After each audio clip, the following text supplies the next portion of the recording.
9 Unlikely Tales by E Nesbit. The Prince, 2 Mice and Some Kitchen-Maids.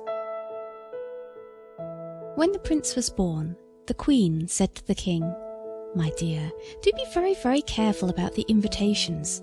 You know what fairies are. They always come to the christening whether you invite them or not.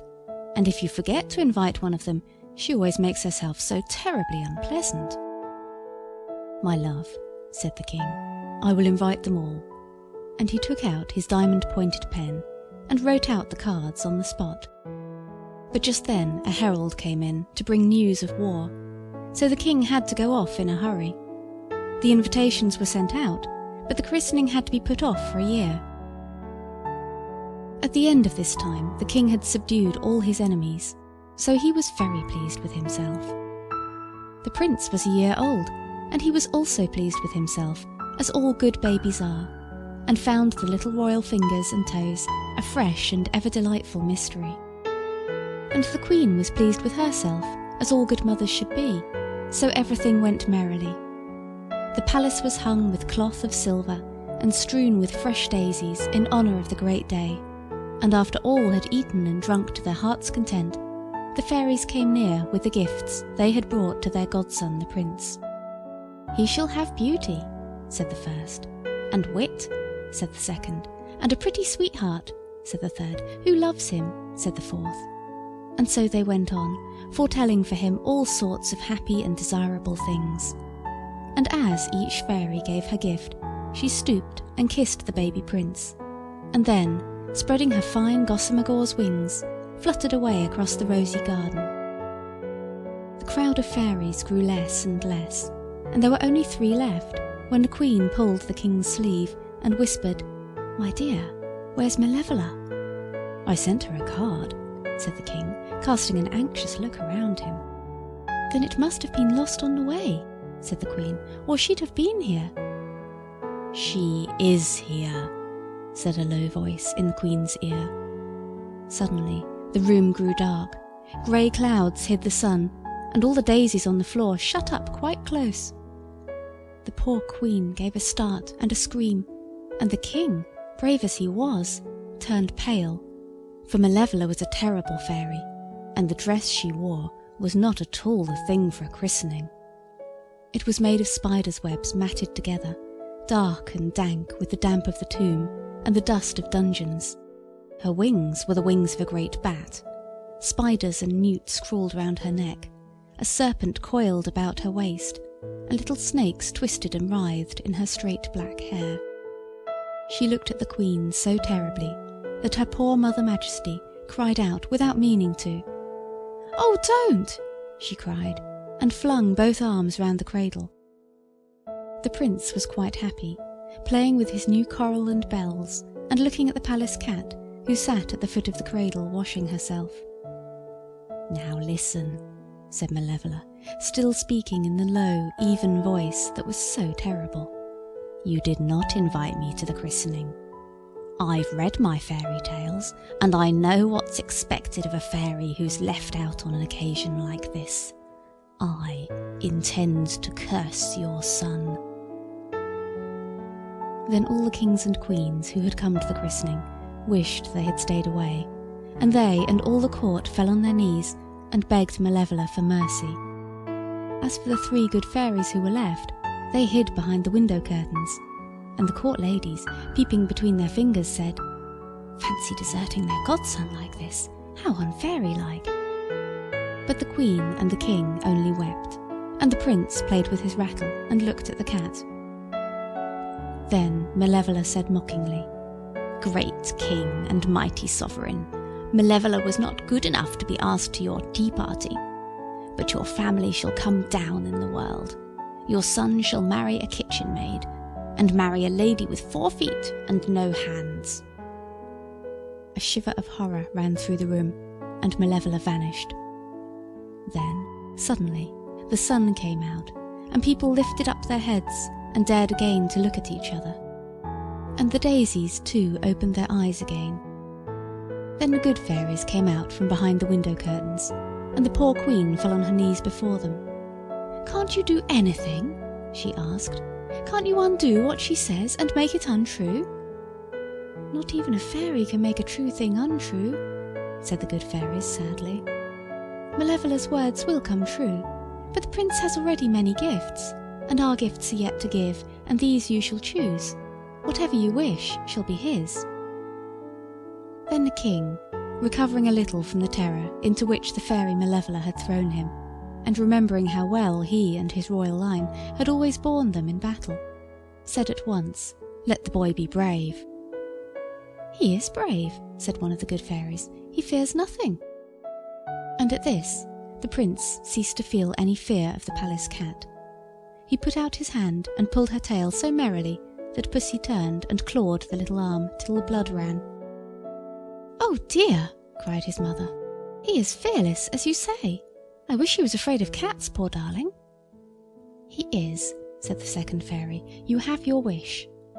And indeed, the prince screamed and hid his face, and shrank from the palace cat with such horror that the king pulled out his pencil and notebook and wrote an edict then and there, banishing all cats from his dominions.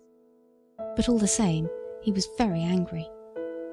"Your Majesty has wasted one wish," he said very politely to the Queen. "Let us now leave the last gift in the hands of the last fairy." The last fairy came and kissed the prince, who was now sobbing sleepily. "He shall be happy," she said. "He shall have his heart's desire."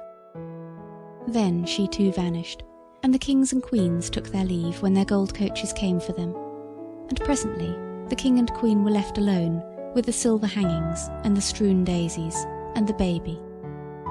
"Oh dear, said the queen. "This is dreadful. A kitchen-maid, and a lady with 4 feet and no hands." "At least we are not likely to have a kitchen-maid with less than 2 hands," said the king. "We might arrange to have only titled kitchen-maids," said the queen timidly. "The very thing," the king answered, "that would make the love affair all that one could wish. But there's still the marriage." "Of course he'll marry the lady he loves." "It's not the way of the world," said the king. "At any rate, let's hope he'll love the lady he marries. Otherwise—" "Otherwise what?" said the queen. "We know nothing about otherwise, do we, my queen?" he said, catching her round the waist. And in his love for his wife and his son, the king felt almost happy again, for here they were all 3 together, and when your son is in his cradle, his marriage seems very far off indeed. But the queen was anxious and frightened, and while the prince was still a child, she sent messengers to the courts of all the neighbouring kings and queens to tell them what had been foretold, which indeed most of them knew, having been at the christening. And she begged such of them as had daughters to send them as kitchen-maids, so the prince might at least fall in love with a real princess. And as the prince grew up, he was so handsome and so brave, fearing nothing but cats, which of course he never saw, though he dreamed of them often and woke screaming, and also so brilliant and good that his father's kingdom being beyond compare the finest in all the round world, the young daughters of kings vied with each other as to who should find favour in the eyes of the Queen Mother, and so get leave to serve in the kitchen, each nursing the hope that some day the prince would see her and love her, and perhaps even marry her. And he was very good friends with all the noble kitchen-maids, but he loved none of them, till one day he saw, at a window of the tower where the kitchen was, a bright face and bright hair tied round with a scarlet kerchief, and as he looked at the face it was withdrawn, but the prince had lost his heart. He kept his secret safe in the place where his heart had been, and schemed and plotted to see this fair lady again, for when he went among the royal kitchen-maids she was not there with them. And he looked morning, noon, and evening, but he never could see her. So then he said, "I must watch her nights. Perhaps she is kept in prison in the tower above the kitchen, and at night those who watch her may sleep, and so I shall be able to talk to her." So he dressed in dark clothes and hid in the shadow of the palace courtyard and watched all one night. And he saw nothing. But in the early morning, when the setting moon and the rising sun were mixing their lights in the sky, he heard a heavy bolt shot back, and the door of the kitchen tower opened slowly. The prince crouched behind a buttress and watched, and he saw the fair maid with the bright hair under the red kerchief. She swept the doorstep, and she drew water from the well in the middle of the courtyard, and presently he crept to the kitchen window and saw her light the fire and wash the dishes and make all neat and clean within. And the prince's eyes followed her in all she did, and the more he looked at her, the more he loved her. And at last he heard sounds as of folks stirring above, so he crept away, keeping close to the wall, and so back to his own rooms. And this he did again on the next morning, and on the next. And on the third morning, as he stood looking through the window at the girl with the bright hair and the bright kerchief, the gold chain he wore clinked against the stone of the window-sill. The maid started, and the bowl she held dropped onto the brick floor of the kitchen and broke into 20 pieces, and then and there she sat down on the floor beside it and began to cry bitterly. The prince ran in and knelt beside her. "Don't cry, dear," he said. "I'll get you another bowl." "It isn't that," she sobbed, "but now they'll send me away." "Who will?" "The noble kitchen-maids. They keep me to do the work because, being king's daughters, they don't know how to do anything. But the queen doesn't know that there is a real kitchen-maid here, and now you have found out, they will send me away." And she went on crying. "Then you are a real kitchen-maid, and not noble at all," said the prince. She stopped crying for a minute to say, "No." "Never mind," said the prince. "You are twice as pretty as all the king's daughters put together, and 20 times as dear." At that she stopped crying for good and all, and looked up at him from the floor where she sat. "Yes, you are," he said, "and I love you with all my heart." And with that he caught her in his arms and kissed her, and the real kitchen-maid laid her face against his, and her heart beat wildly, for she knew what the king did not, and what indeed all the folk knew except the prince, that this had been foretold at his christening. But she knew also that though he loved her, he was not to marry her, since it was his dreadful destiny to marry someone with 4 feet and no hands. "I wish I had no hands and 4 feet," said the real kitchen-maid to herself. "I wouldn't mind a bit, since it is me he loves." "What are you saying?" asked the prince. "I am saying that you must go," said she. "If their kitchen highnesses find you here with me, they'll tear me into little pieces, for they all love you to a highness." "And you," he whispered, "how much do you love me?" "Oh," she answered, "I love you better than my right hand and my left." And the prince thought that a very strange answer. He went through that day in a happy dream, but he did not tell his dream to anyone, lest some harm should come to the real kitchen-maid. For he meant to marry her, and he had a feeling that his parents would not approve of the match. Now that night, when the whole palace was asleep, the real kitchen-maid got up and crept out past the sleepy sentinel, and went home to her father the farmer, and got one of his great white cart-horses, and rode away through the woods to the cavern where the great white rat sits sleeplessly guarding the magic cat's eye. And everyone wondered why he guarded it so carefully, for it seemed to have no great value. But the great white rat watched it constantly, without ever closing one of those round, bright rat eyes of his. And when folk sought to lay hands on it, he said, "Be careful, it has the power to change you into a mouse." On which folk dropped it hastily and went on their ways, leaving him still on guard. To him now went the little kitchen-maid, and asked for help, for he was thousands of years old, and had more wisdom between his nose and ears than all the books in all the world. She told him all that had happened. "Now what shall I do?" she said. And the great white rat, never shifting his eyes from the magic cat's eye, answered, "Keep your own counsel and be contented. The prince loves you." "But," said the real kitchen-maid, "he is not to marry me, but a horrible creature with 4 feet and no hands." "Keep your secret and be content," the great white rat repeated. and if ever you see him in danger from a lady with 4 feet and no hands, come straight to me." So the Real Kitchen-Maid went back to the palace, and set to work to clean pots and pans, for now it was bright dewy daylight, and the night had gone, and before the rest were awake again, her prince came to her, and vowed he loved her more than life. So she kept her secret, and was content. At the time of the prince's christening, the king had banished all cats from the kingdom, because he could not bear to see his son show fear of anything.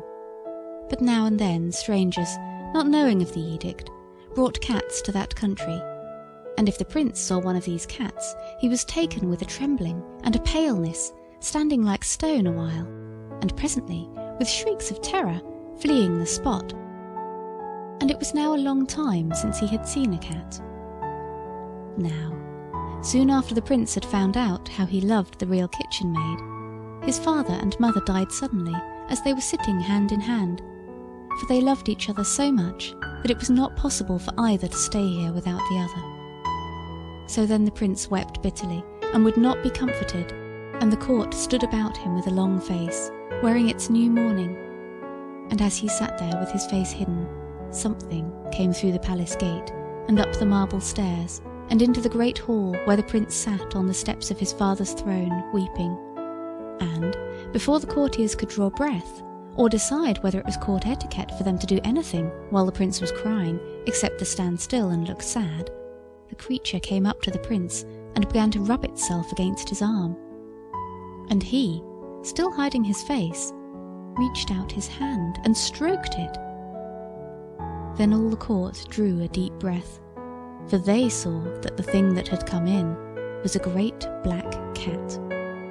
And the prince raised his eyes, and they looked to see him shrink and shriek, but instead he passed his hand over the black fur and said, "Poor pussy, then." And at these words the whole court fled, by window and door. The courtiers took horse, those who had carriages went away in them, those who had none went on foot, and in less than a minute the prince and the cat were left alone together. For the court was learned in witch lore, and knowing the prince's horror of cats, it saw at once that a cat he was not afraid of was no cat at all, but a witch in that shape. Therefore the courtiers and the whole royal household fled trembling and hid themselves.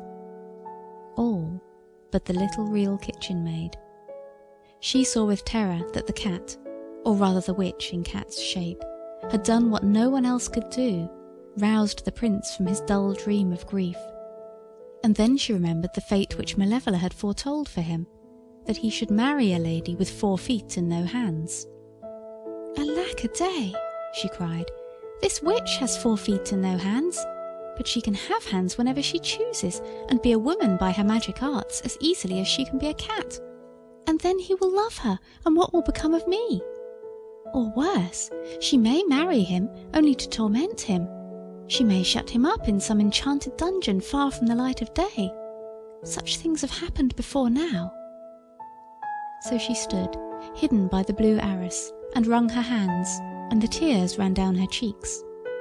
And all the time the black cat purred to the prince, and the prince stroked the black cat, and anyone could have seen that he was every moment becoming more deeply bewitched. And still the Real Kitchen-Maid crouched behind the arras, and her heart ached that it knew no way to save him. Then suddenly she remembered the words of the great white rat. "If ever you see him in danger from a lady with 4 feet and no hands, come straight to me." Now surely was the time, for the prince, she knew, was in desperate danger. The Real Kitchen-Maid crept silently down the marble stairs, but once she was out of the palace, she ran like the wind to the stable. No men were about there, all had followed the example of the court, and had run away when they heard of the strange coming of the witch-cat. And of all the many horses that had stood in the stable, only one remained, for each man in his fright had saddled the first horse that came to hand, and ridden off on it. And the one that still stayed there was the prince's own black charger. He had had no mind to be saddled in haste by a stranger, and had turned and bitten the stranger who had attempted it. so he was there alone. Now, the little kitchen maid lifted the prince's gold-broidered saddle from its perch, and the weight of it was such that she could not have carried it but for the heavy heart she bore because of her love to the prince and his danger, and that made all else seem light. She put the saddle on the charger and the jewelled bridle, and he neighed with pleasure, for he understood, being a horse who could see as far into a stone wall as most people. And when he was saddled, he knelt for her to mount, and then up and away like the wind, and she had no need to guide him with the reins, for he found the way and kept it. He galloped steadily on, and the sun went down, and the night grew dark, and he went on, and on, and on without stumble or pause, till at moonrise he halted before the house of the great white rat.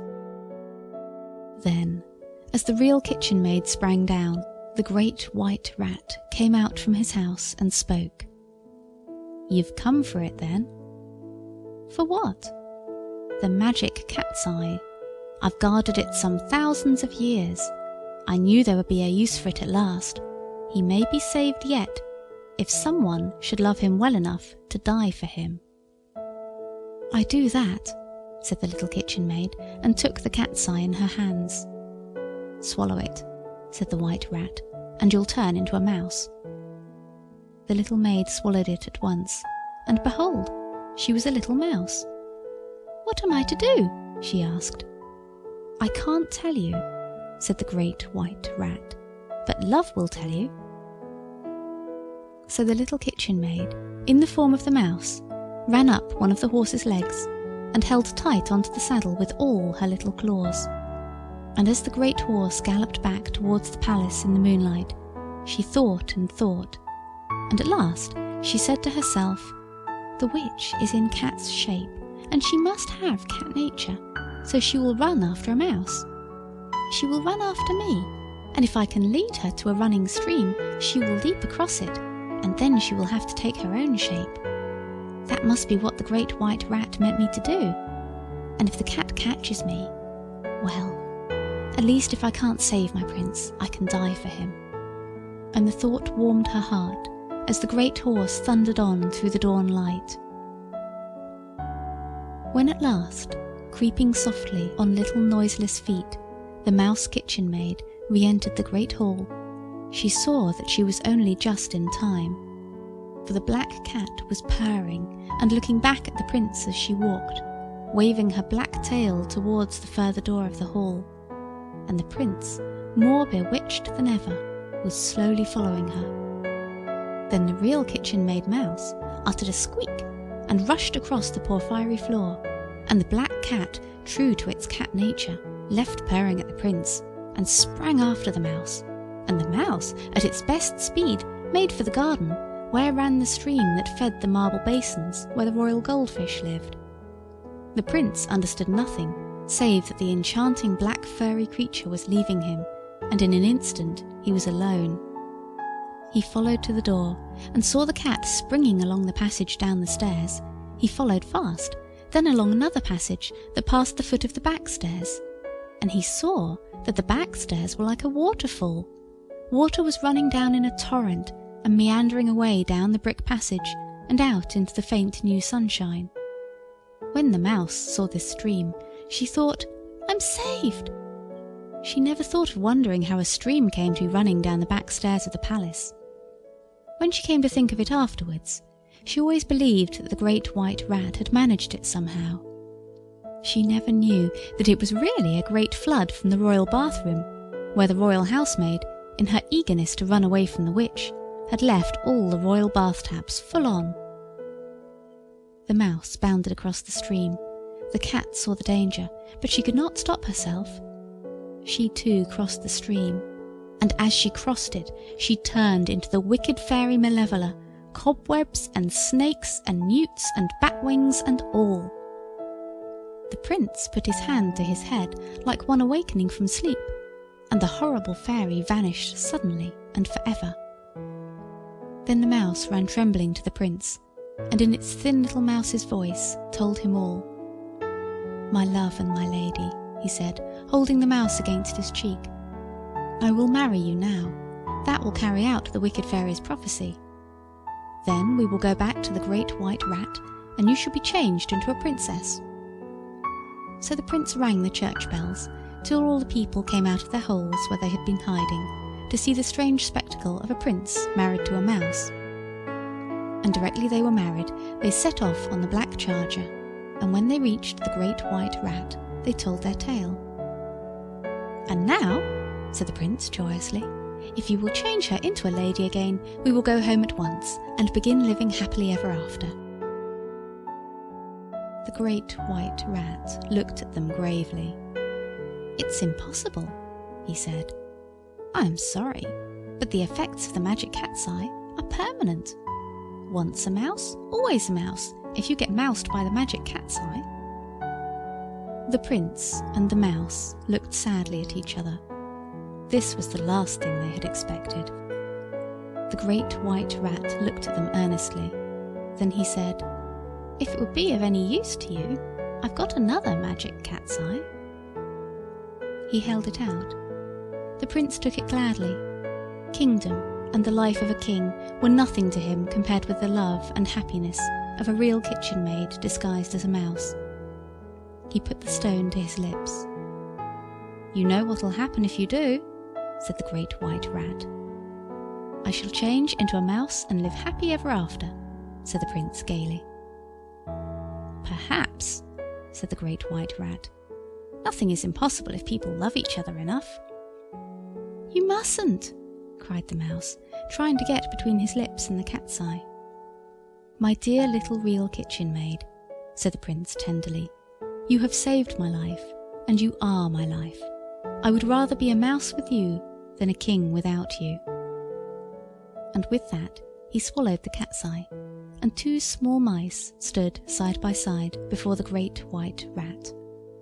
Very kindly he looked at them. Then he pulled a hair from his left whisker and laid it across their little brown backs. And on the instant there stood up a prince and a princess, and at their feet lay the little empty mouse skins. "It's lucky for you," said the Great White Rat, "that you chose to swallow the cat's eye, because people who have been moused by that means can never be unmoused, except in pairs. Nothing is impossible if people only love each other enough." So the prince and his bride returned to the palace and lived happy ever after. They were as happy as if they had been mice, which, in a country where there are no cats, is saying a good deal. Of course, the prince is still afraid of cats, but the curious thing is that now his wife is afraid of them too. Perhaps she learnt that lesson when she was a mouse for his sake. He, when he was a mouse for hers, learned this lesson, which is also the moral of this story. Nothing is impossible if people only love each other enough. End of The Prince, Two Mice and Some Kitchen Maids.